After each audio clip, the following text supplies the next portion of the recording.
Hello, Steve White, Steve White's 89. One of the fun things about having a YouTube channel is not just the comments and that is sometimes people direct message you stuff, whether it's thanking you for something or giving you an idea, or sometimes people will ask you something. I did a video recently, I've done a few about AussieBum, trying them on and stuff, and I had mentioned that I alter mine. Because you're going to have to, because AussieBum, the material, it has to really fit. It's not like Speedos where it's really spandexy and stretchy. And someone asked me basically how you do that. And rather than trying to write a bunch of text messages explaining it to him, I said, I'll just make a short video. So this is it.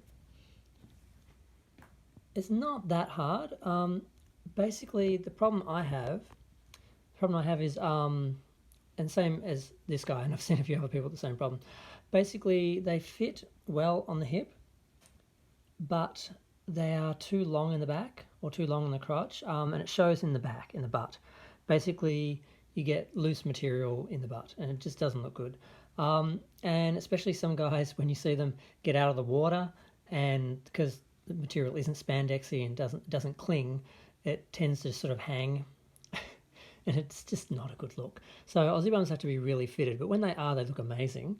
Unlike Speedos, which just suck everything in and just make you look like, I don't like them.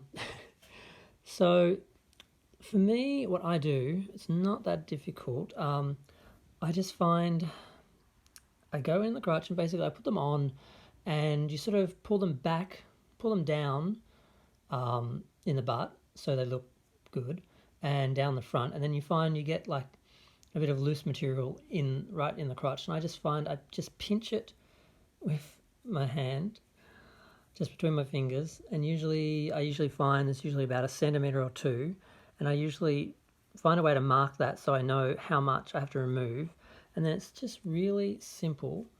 You just go to the seam that's already there, and you take it from there back, and that's kind of where you have to pinch it, and you just remove a little sliver of the material. That's the easiest way. There's two things I do.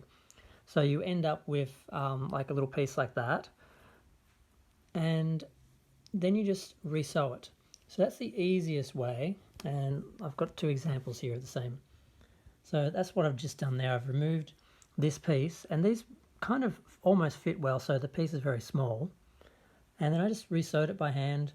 And you might think that might look bad, but it really doesn't look that bad unless you're really bad at sewing. I mean, it doesn't really show. I mean, I've got an example of one that was done with a machine, and there's really not a whole lot of difference. But the other way, which is a little trickier, because I would find that I gain weight easily, and I go up and down, usually about 5 kilos. So I took a bunch in, cut them, sewed them, and then gained some weight, couldn't wear them. So I kind of thought, well, I could have worn them when I was heavier because they fit me when I was heavier. So I came up with the idea of just, instead of cutting that little section out, I just fold it over. It's not sitting right. I just fold it over and then just sew it down. And you have to put it, one of the problems is sometimes the area of the seat is wider than the crotch, so you get a little bit of not really puckering, but it doesn't really always match up. Now sometimes I find that works in my favour, and it actually makes the material sit in my butt, and you sort of have a more separate butt cheeks to find. So I actually think it looks better sometimes, but other times you just see that it looks kind of bunchy, so you got to kind of watch that. That's why you don't cut too far back, because of the difference in the distance. I'm trying to find an example of that. Like you can see the difference there between the width there and there. So with this pair, I just sort of sewed them anyway and got a little bit of extra material in there. But another thing to do is you can just sort of sew this on the inside a little bit. So not directly in line, but just on the inside a little bit, just on the edge. That kind of works too. But but that basically looks the same from the outside. You can't really see. And I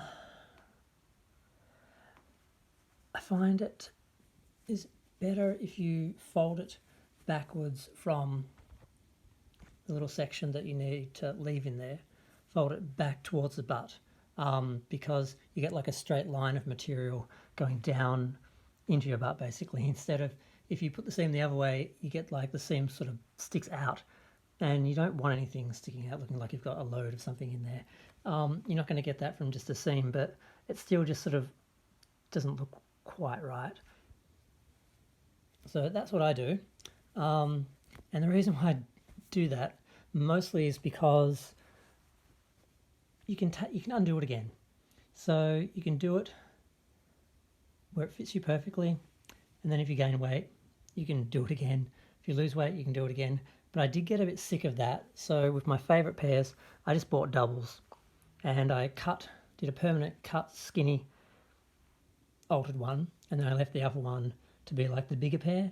And at the moment I'm kind of slim, so I'm not really gaining my winter weight like I normally would, partly because of health concerns. I'd already planned to eat differently through the winter, but thanks to the Corona zone, that happened anyway. So I haven't really needed to do that now, but that's the other thing I did, was I just ended up buying two and altering one permanently skinny and the other one leaving it a bit bigger. Did I have any other examples? No, I had a couple of red pairs, and that was to show, again, that one is a better version, and that one, I think maybe they're a bit wider, so when I took the gap out, the piece out, I was further back on the seat, so it was wider, so you got a little bit more that sort of puckering, but it doesn't look perfect. But when you actually wear it, you don't really see it because of where the seam is. It basically falls just behind your balls, so you don't really see it. And I find that actually makes the material sort of sit in the butt more, because there's a little bit more of it. It's kind of hard to explain, but I find it works for me. It looks better. Some people it may not work. So that's my little video on that. Just something else I wanted to point out. I recently bought some more AussieBum nylon singlets, because they didn't have a great range before. They just had like red, blue, navy, light blue, green, that sort of it. And they just introduced like 5 or 6 new ones, and I want some of them. But I found that the cut now, or the length, is very different. So the top one is a navy and grey one that I bought a year or so ago, and underneath is the blue and navy one. It's supposed to be ice blue, but it's actually not ice blue. I should show an example of ice blue. I believe that is ice blue, which, yeah, not the same. So the description's wrong as well. But yeah, that's the difference. So this is the difference between here. It will sit right, on me, it will sit right above the line of your swimmers. So you can see the AussieBum Speedo, swimwear, whatever, underneath the singlet. And it just sort of sits over the edge of it nicely. Whereas with these ones, they sit down a few inches longer and they basically cover it. So they basically, for me, they come to my butt line basically, and crotch, so they cover everything. So it's almost like a cover up, which doesn't really seem to fit with AussieBum's sort of motto of, you know, if you doubt yourself, wear something else. Well, they shouldn't really be covering up. So I wasn't happy with that. I'm probably going to alter them and have it taken up, but it is not very hard, would not be very hard to actually just take that up. So maybe they're just giving people length because people complain they're too short. Because if you have a long body, they might be a bit short for you. So maybe they just made them a bit longer so people can alter them. It's easier to take length off than just, you know, have it too short. And the other thing I wanted to mention was just going back to the actual fitting of the briefs. There's two main types of AussieBums, the 2.5 and 1.5. The 1.5, it's basically the distance, the width of the material on the hip. So that's a 1.5 and that's a 2.5. And for me, I find there's two types of butts. There's the type where you basically don't have a line. There's like, you can't see where the butt stops or starts. And those people can wear any Speedos or briefs because there's no line. Whereas the other type of butt, which is the type of butt I have, is where you sort of, I've heard it called a bubble butt. I don't know if that's accurate, but you always have like a line or a fold, and you sort of can see where the butt stops and starts and where the underwear line is. And I find it's best when the Speedos sit on that line. I find when that part of my butt is outside of the brief, I feel like I'm like hanging out or something. So if you've got that sort of butt, you should buy the 2.5s. If you've got the other butt where you don't have a butt line basically, and your butt tends to be higher, those guys, you're probably better off with the 1.5s. I can kind of wear a 1.5 if I alter it and take a bit of the length out of the crotch and it sits a bit lower, I can get them to be a bit wider. But it's another reason why I alter some of those ones. But usually I just buy the 2.5s. I only buy the 1.5s if they don't have the colour I want. So I just wanted to mention that. I thought that might help somebody not buy the wrong pair for their body type or their butt type. But I'm going to go. Feel free to share, like, comment, subscribe. Let me know what you think. If you have any questions about anything AussieBum related, I might know. Who knows? I've been obsessed with them for a while. Gay men and their fetishes. Bye.